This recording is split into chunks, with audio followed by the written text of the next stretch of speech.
Ayat 1 et 3 dit que Allah n'est le Père de personne. Si Jésus dit, j'adresserai une demande au Père, voici les musulmans ici. Quand ils vont prendre la parole, ils vont d'abord vous expliquer si Allah se reconnaît comme Père. Parce que si Allah se reconnaît comme Père, la prophétie va se réaliser. Mais s'ils ne le reconnaissent pas comme Père, parce que Allah dit qu'il est le Père de personne. Alors, chers frères, l'esprit de la vérité, quand on parle ici l'esprit de la vérité, c'est quelque chose qu'on ne voit pas. Jésus s'adressait à qui? À ses disciples. Que vous le connaissez. Mais nous, le monde là, on ne le connaît pas, on ne le voit pas. Oh, Mohamed, on l'a vu. En 610 de notre ère, les gens ont vu Mohamed. Si, selon les musulmans, c'est Mohamed qui est le consolateur, nous verrons. Parce que je ne voudrais pas que quand nos frères vont prendre la parole pour faire leur contre-exposé, qu'ils n'entrent pas dans la Bible.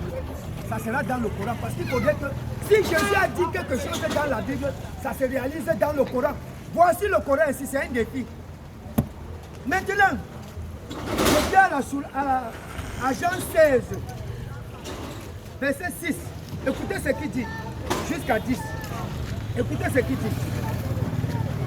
Mais, parce que je vous ai dit ces choses, la tristesse a rempli votre cœur. Jésus est sur le point de rentrer au ciel. Il a dit des choses et il remarque que ses disciples sont dans la tristesse. Écoutez ce qu'il dit. Toutefois, je vous dis la vérité, il est de votre intérêt que je m'en aille. Car si je ne m'en vais pas, si je ne m'en vais pas, non, l'assistant ne viendra vers vous. Mais si je m'en vais, je vous l'enverrai. Jésus dit que il est de votre. Nous tous comprenons la langue française et nous savons tous, nous étions à l'école. Nous comprenons à qui cela veut dire et à qui on s'adresse. Je pense que je suis très clair.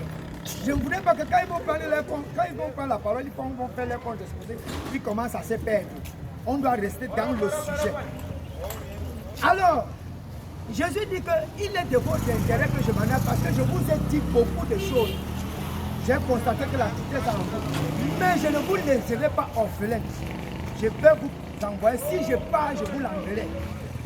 Alors, lorsque Jésus dit cela à ses disciples, il leur donne une ferme assurance que comme il est en train de partir, il ne va pas les laisser seuls. Il va leur donner un assistant. Je ne veux pas trop monopoliser la parole parce que je ne suis pas seul. Je suis avec mon collaborateur. Je vais lui laisser aussi quelques minutes pour qu'il continue l'exposer avant de reprendre la parole. Okay. Bonjour à tout le monde. Ce que mon frère venait de dire, il a expliqué le consolateur étant comme un esprit. Un esprit, c'est quelque chose qu'on ne voit pas. Il l'a dit tout à l'heure. Le prophète Mohammed a été vu. Donc ça disqualifie déjà ce type de personnes en ce qui concerne le consolateur. Mais je vais aller ici dans Actes chapitre 1, verset 8, pour expliquer aussi que non seulement le consolateur est un esprit, mais aussi une puissance. C'est pareil, hein?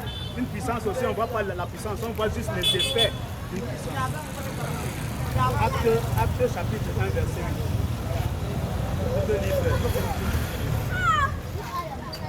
Verset 2. Jusqu'au jour où il a été enlevé après avoir donné ordre par l'Esprit Saint aux apôtres qu'il avait choisis. Verset combien? Verset 8. Écoutez, verset 8. Mais vous recevrez de la puissance lorsque l'Esprit Saint surviendra sur vous. Il dit, vous recevrez de la puissance lorsque l'Esprit Saint viendra sur vous. Il n'a pas dit que l'Esprit Saint viendra autre. Il dit les disciples vont recevoir une puissance. Jésus donne déjà l'explication de l'Esprit Saint. La puissance de l'Esprit Saint. Surviendra sur vous et surviendra sur vous et vous serez mes témoins non seulement à Jérusalem, mais aussi dans toute la Judée et jusqu'à la région la plus lointaine de la terre. Je vais continuer en donnant quelques caractéristiques donc, justement de ce consolateur qui est en même temps l'Esprit Saint. On dit dans Jean chapitre 14, verset 17, l'Esprit de vérité que le monde ne peut pas recevoir. Donc le monde ne peut pas recevoir. Qui est le monde? Le monde, nous avons deux mondes en réalité, qui est celui des croyants et celui des non-croyants. C'est sur le plan biblique et spirituel. C'est ainsi que sont répartis, c'est ainsi qu'est réparti le monde. Le monde croyant et le monde non-croyant. C'est le monde non-croyant qui ne peut pas recevoir le consolateur qui est l'Esprit Saint. Il ne peut être vu par le monde. Il ne peut être vu par le monde, le même monde dont il s'agit, donc l'Esprit en réalité, ou le consolateur, ou la puissance ne peuvent être vus. C'est connu. Et encore que le monde ne le connaît pas, les disciples le connaissent. On va lire. L'Esprit de la vérité que le monde ne peut pas recevoir parce qu'il ne le voit pas, ni ne le connaît. Mais vous le connaissez. Vous le connaissez. Donc, Jésus parlant ici à ses disciples, il ne reste plus que la manifestation de cette puissance en eux. Cette puissance qui était le fait, par exemple, parfois de guérir, le fait d'annoncer des choses à venir et d'expliquer la parole de Dieu.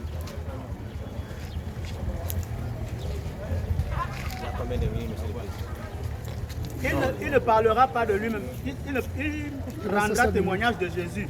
Si nous prenons Jean 15, versets 26 et 27. 15. 26 et 27. Quand arrivera l'assistant que je vous enverrai de la part du Père, l'Esprit de la vérité qui provient du Père, celui-là témoignera à mon sujet. Et vous, à votre tour, vous devez rendre témoignage parce que vous êtes avec moi depuis le moment où j'ai commencé. Il devait rendre témoignage de Jésus. Il devait dire exactement ce que Jésus a dit. Jésus a dit qu'il est le Fils. Quand Jésus a demandé à Pierre ou à ses disciples, qui dit-on que je suis? On a dit, certains disent que tu es prophète, certains disent que... Et à Pierre, il demande à Pierre, et vous qui dites-vous que je suis? Pierre prend la parole et dit, tu es le Fils du Dieu vivant.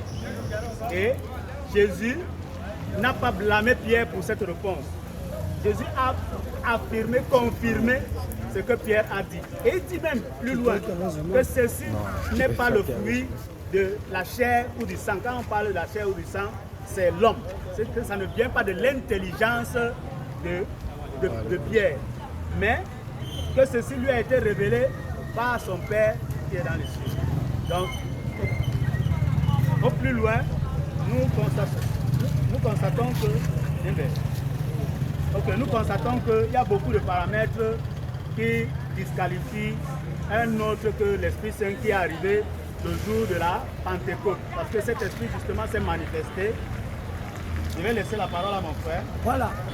Vous-même, vous avez suivi ce que le frère Pierre a dit. Tout ce que nous disons ici, nous tirons cela de la Bible. Maintenant, je suis toujours dans Jean 14. Voilà la conclusion de Jésus à ses disciples. Parce qu'il a parlé de l'assistant. Par exemple, si on prend la traduction de Louis II, si on prend la traduction de Louis II va parler du consolateur. Et aucun des musulmans ici ne pourra me démentir. On ne pourra pas.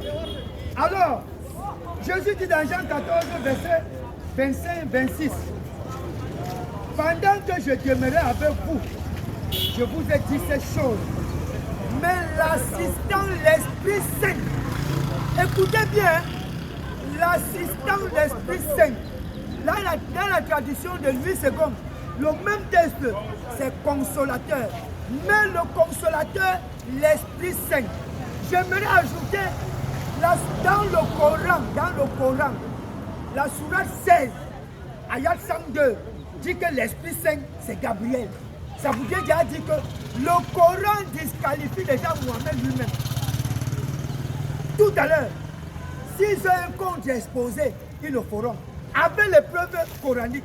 Mais s'ils n'ont pas d'exposé, vous allez seulement confirmer d'accepter Jésus comme votre sauveur.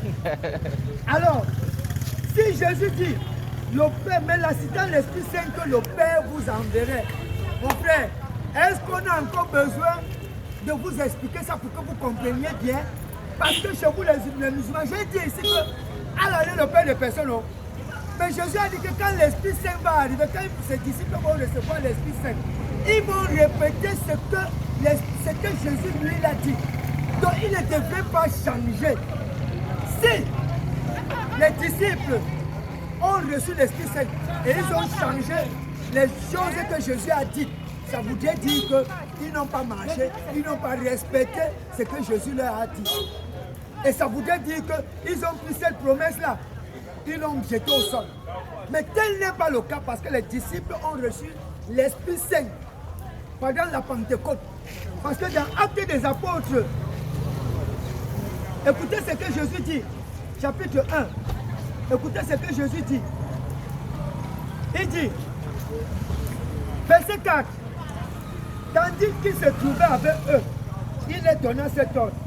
Ne vous éloignez pas de Jérusalem, mais continuez d'attendre ce que le Père a promis, ce que vous avez entendu de moi.